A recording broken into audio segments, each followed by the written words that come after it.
मेरे पति काम के सिलसिले से बाहर गए तो कहने लगे मेरे पागल भाई को अपने कमरे में सुला लेना, क्योंकि वो अकेले बहुत डरता है। मैंने उसे बच्चा समझकर अपने कमरे में सुला लिया और जिसे मैं बच्चा और पागल समझ कर अपने कमरे में सुला लिया, उसने मेरे साथ मेरी बर्बादी और का जिम्मेदार कोई और नहीं बल्कि मैं खुद ही हूँ। मुझे लोगों की परवाह नहीं थी और इसीलिए मैं अपनी जिंदगी में इतना बड़ा धोखा खाई कि पछतावे के सिवा कुछ और हाथ ना आया। मेरा नाम रागिनी था और मेरी शादी 20 साल की उम्र में अंकित के साथ हो गई थी। ये ऑरेंज मैरिज था कि शादी से पहले अंकित मेरी खूबसूरती के दीवाने हो गए थे और यह बात अंकित मुझे शादी की रात में बताई थी। हमारी शादी बहुत धूमधाम से नहीं हुई थी और मेरे माँ बाप ने मुझे हर वह चीज दी थी जो हर माँ बाप अपनी बेटी को देते हैं। मैं 3 बेटों के बाद उसकी इकलौती बेटी थी। जिस दिन मैं शादी करके अपने पति अंकित के घर में दाखिल हुई थी, एक लड़का भागता हुआ आया और मेरा हाथ पकड़ लिया। मेरी प्यारी दुल्हन आ गई और मेरी प्यारी दुल्हन आ गई। उसकी आवाज से सारा घर गूंजने लगा था। मैंने परेशानी के आलम में अंकित की तरफ देखा। मैं नहीं जानती थी कि वो लड़का कौन है, कि मेरे पति के सामने ही मेरा हाथ पकड़ लिया है, लेकिन उसकी हरकतें पागलों जैसे मालूम हो रही थी। मेरे पति ने बताया कि वो उसका छोटा भाई था जो बिल्कुल छोटे बच्चों की तरह है और मैं भी उसे छोटे बच्चों की तरह ही प्यार करता हूँ, क्योंकि श्यामू को मोहब्बत और तवज्जो की जरूरत है। श्यामू के बारे में जानकर मैं हैरान हो गई थी, क्योंकि शादी से पहले उसके बारे में मुझे कुछ मालूम नहीं था, न ही कभी मेरे ससुराल वाले श्यामू के बारे में जिक्र किया था। अंकित ने मुझे शादी की रात ही बताया कि उसके पिता के इंतकाल के बाद श्यामू अपना जेनी तवाजो खो बैठा है और पिताजी का सत्वा बर्दाश्त ना कर पाया और पागल हो गया। अंकित के घर वाले इसीलिए नहीं बताया क्योंकि वह लोग श्यामू दुनिया की नजरों से छुपाकर घर पर रखते थे। अंकित की बात सुनकर मैं हैरान हो गई थी और मुझे क्या लेना देना था। मेरी नजर में तो एक मासूम सा इंसान था जिसे अपना भी होश ना था। मेरे ससुराल में श्यामू के अलावा एक ननंद भी थी। मेरी नंद शायद मेरी आने पर खुशी नहीं थी, इसीलिए मेरे आने पर मुझसे ज्यादा बात नहीं की और वो सारा दिन अपने कमरे में बंद रहती। कभी कभार मैं उसके कमरे में जाती तो वो सीधे तरीके से मुझसे बात भी नहीं करते, न ही मैंने कभी अंकित के साथ बात करते भी नहीं देखी, क्योंकि श्यामू की जिम्मेदारी मेरे सार खुदा ही उठा रखी थी। श्यामू ज्यादातर अपने कमरे में ही रहता।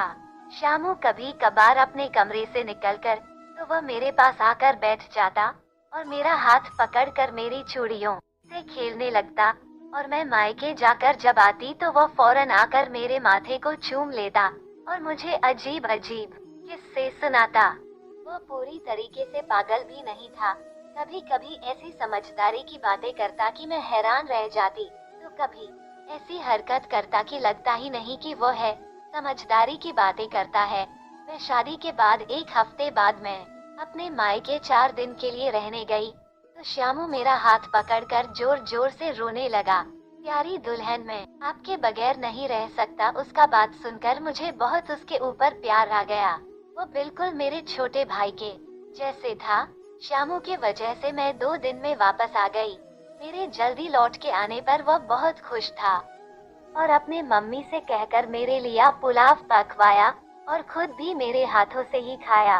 और जैसे जैसे वक्त गुजर रहा था, मुझे श्यामू की हरकतें मुझे अजीब से लग रही थी।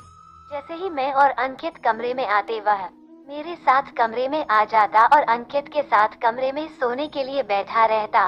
अक्सर भागता हुआ था और मेरे गले से लग जाता। मुझे अजीब से लगता।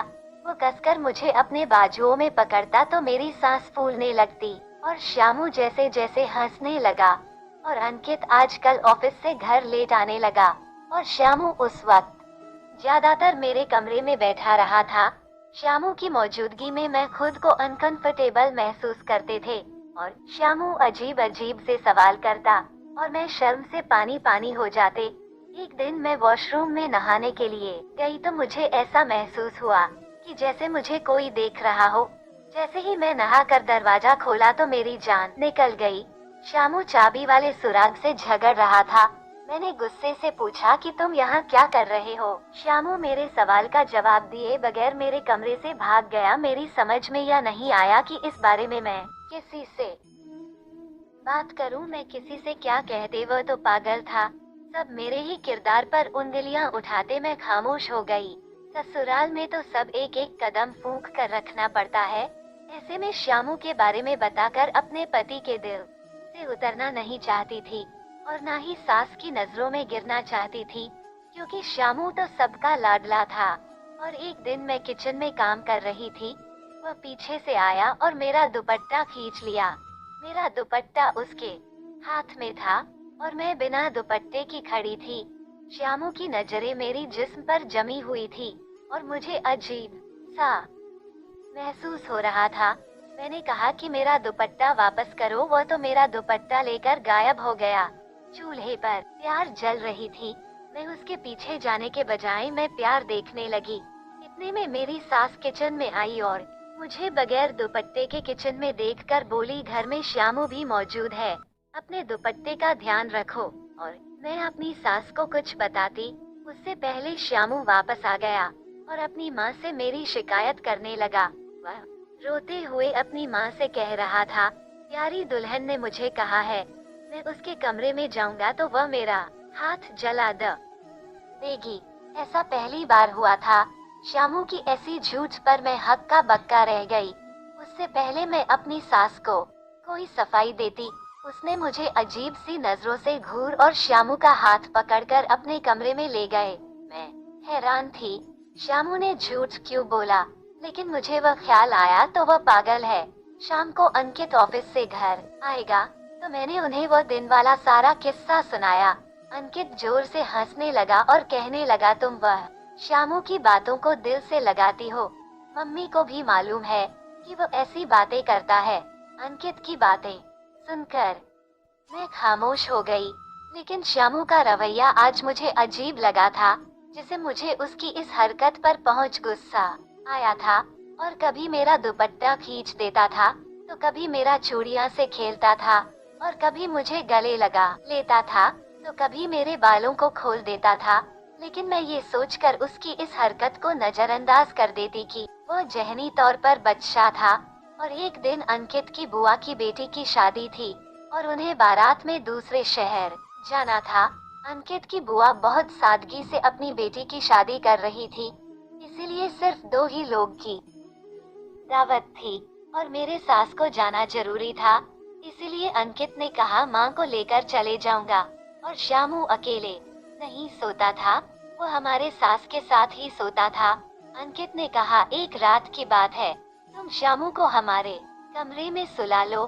श्यामू को अपने साथ सुलाने में मुझे कोई एतराज नहीं था, बस मैं कभी कभी उसकी हरकतों से गुस्सा हो जाती थी। लेकिन बस एक ही रात की तो बात है, मैंने अंकित को माना नहीं करना चाहती थी। मेरा कमरा बहुत छोटा था और कमरे में खाली एक पेटी था, तो मुझे मजबूरन श्यामू को अपने साथ सुनाना पड़ था। और श्यामू सो रहा, मैं भी नीचे तकिया लेकर सो रही थी और थोड़ी देर में मेरी आंख लग गई और मैं अचानक से उठ गई। कमरे में बहुत अंधेरा था और मुझे कुछ भी सही तरीके से नजर नहीं आ रहा था। उसने अपना हाथ मेरे मुंह पर रख दिया था और मेरी चीजों का गला घुट गया था और मैं उसकी काबू में आ चुकी थी। वो एक लंबा चौड़ा जवान मर्द था और उसने देखते ही देखते मेरी इज्जत लूट कर मुझे बर्बाद कर दिया था। मैं खुद को बचाने के लिए सिर्फ हाथ पाँव ही मारती रह गई थी और अंधेरा इस कदर था कि मुझे कुछ दिखाई नहीं दे रहा था और इसलिए सांस लेना भी मुश्किल हो गया था। हाथ का दबाव मेरे मुंह पर बढ़ता गया तो मैं बेहोश हो गई। जब मुझे होश आया तो मैं अपना सब कुछ गवा बैठी थी। सुबह की रोशनी आ जा रही थी। रामू मजे से सो रहा था। देखकर मेरा खून खौल उठा। गुस्से में श्यामू को थप्पड़ मारकर उठाया तो कर बैठ गया और गुस्से में मेरी तरह देखने लगा। उससे पूछा, रात में मेरी इज्जत तार तार क्यों किया? मेरी बात कर वो जोरों से हंसने लगा। कहने लगा, प्यारी दुल्हन आप क्या कह रही हो? ये हंसी पर मुझे और गुस्सा आया। सुबह मेरी सास और मेरे पति घर आ गए थे। मेरे कमरे से बाहर जाती किशोर की आवाज सुनकर वह सीधा मेरे कमरे में आ गई। मैंने चीख चीख कर अंकित को बताया किस तरह उसके भाई ने जानबूझकर मुझे दागदार किया है। मैं अंकित को यकीन दिलाना चाह रही थी कि श्यामू पागल नहीं है, बल्कि उसे सब कुछ आता है और उसे सब बात की समझ है। लेकिन अंकित को मेरे बात पर यकीन करने के बजाय मेरे गाल पर एक थप्पड़ जड़ दिया। मैं हैरान अंकित का चेहरा देखने लगे और वह कहने लगा, तुम मेरे पागल भाई पर कैसे इल्जाम लगा रही हो, जबकि मैं अपने भाई को नींद का दवा देकर गया था। अंकित को मुझसे कहीं ज्यादा यकीन अपने भाई पर था। मैं जो आज तक श्यामू की हर गलती को बर्दाश्त करते चली आ रही थी कि कहीं ना अंकित के दिल से उतर जाओ, और आज तो उसकी नजरों से गिर चुकी थी। मेरी सास कह रही थी कि और से तुम मुंह काला करवाकर तुम मेरे बेटे पर इल्जाम नहीं लगा सकती, और मैं अंकित के कदमों पर बैठ गए और उसे यकीन दिलाने लगी। मैं नहीं जानती रात को कौन आया था, मैं तो यही समझ रही थी कि श्यामू ने मेरे साथ ज्यादती की है। अंकित गुस्से से कहने लगे कि तुम जैसी औरत मेरे घर पर नहीं है। मैं तुम्हें एक रात अकेली छोड़ कर गया, तुमने मेरे घर को अयाशी का अड्डा बना दिया। बेहतर यही है कि तुम अभी इसी वक्त मेरे घर से दफा हो जाओ। मैंने अंकित को लाख कोशिश की समझाने के लिए, लेकिन वह मेरे किरदार पर ऐसे ऐसे इल्जाम लगाने लगे कि मैं रोती हुई घर छुड़ा कर आ गई, और मैं एक बार फिर से अपने माँ बाप के घर में वापस आ गए।